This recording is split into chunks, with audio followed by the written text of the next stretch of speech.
जमीन घोटाला मामले में ईडी के हत्थे चढ़े झारखंड के वरिष्ठ आईएएस अफसर छवि रंजन पर ईडी की जांच जैसे जैसे आगे बढ़ रही है वैसे वैसे नए नए खुलासे हो रहे हैं। देखिए ये रिपोर्ट।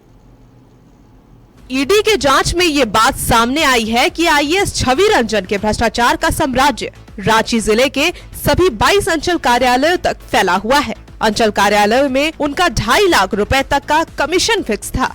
उनका संपर्क भूमाफियाओं से था और रांची के डीसी रहते हुए रैयतों की जमीन फर्जी तरीके से कब्जा कर उन्होंने पैसे के एवज में अपने कई करीबी लोगों को उपलब्ध भी कराया था। अभी भी फर्जी तरीके से दूसरों को जमीन दिलाने के खिलाफ न्याय की आस में कई लोग रोजाना अंचल कार्यालय में भटक रहे हैं। जो भी साक्ष्य समझ में सामने आएंगे लोगों को तो सामने दिखेगा कि सच्चाई क्या है नहीं है, और जो भी लोकतंत्र के तहत जो भी न्याय मिलता है उसे हम लोग लोकतांत्रिक तरीके से मानते हैं। सारे ऐसे लोग हैं, हम ही नहीं, बहुत सारे ऐसे लोग हैं जो दर बदर भटक रहे हैं। छवि रंजन 15 जुलाई 2020 से 10 जुलाई 2022 तक रांची के डीसी और उन्होंने अपने पद का भरपूर दुरुपयोग करते हुए दूसरे के नाम पर लगान कटवाकर फर्जी तरीके से जमीन का म्यूटेशन करवाया था। उनका भूमाफियाओं अंचल कार्यालय के कर्मचारी सफेद पोशे के साथ ऐसा साठ गा था कि असली रैयत द्वारा अंचल कार्यालय जाकर डॉक्यूमेंट्स की मांग करने पर भी उन्हें डॉक्यूमेंट्स नहीं उपलब्ध कराया जाता था। हेहल अंचल में है और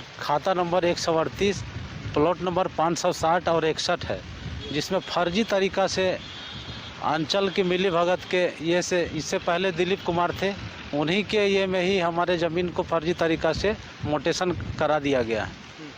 तो वो डीड की कॉपी कब की लगी? वो डीड की कॉपी 1967-68 की लगी हुई है, और अंचल से जब इससे मांगा जाता है कि आपने क्या क्या पेपर यहाँ जमा किए हुए हैं तो मांगते हैं तो नहीं देते हैं। बहरहाल अपने पद का गलत इस्तेमाल कर जमीन घोटाला में बेशर्म तरीके से करोड़ों की संपत्ति बनाने वाले आईएएस छवि रंजन को झारखंड सरकार ने समाज कल्याण निदेशक के पद से निलंबित कर दिया है और अब पूर्व डीसी छवि रंजन 6 दिन तक ईडी के हिरासत में रहेंगे। आगे भी उनसे पूछताछ जारी रहेगा और तय है कि जमीन फर्जीवाड़े मामले में और भी कई चौंकाने वाले तथ्य सामने आएंगे और साथ ही साथ ब्यूरोक्रेट, जमीन माफिया, सफेद पोश नेता और अंचल कार्यालय के कर्मचारियों का जो सिंडिकेट झारखंड में धड़ल्ले से चल रहा है, उनके चेहरे भी बेनकाब होंगे।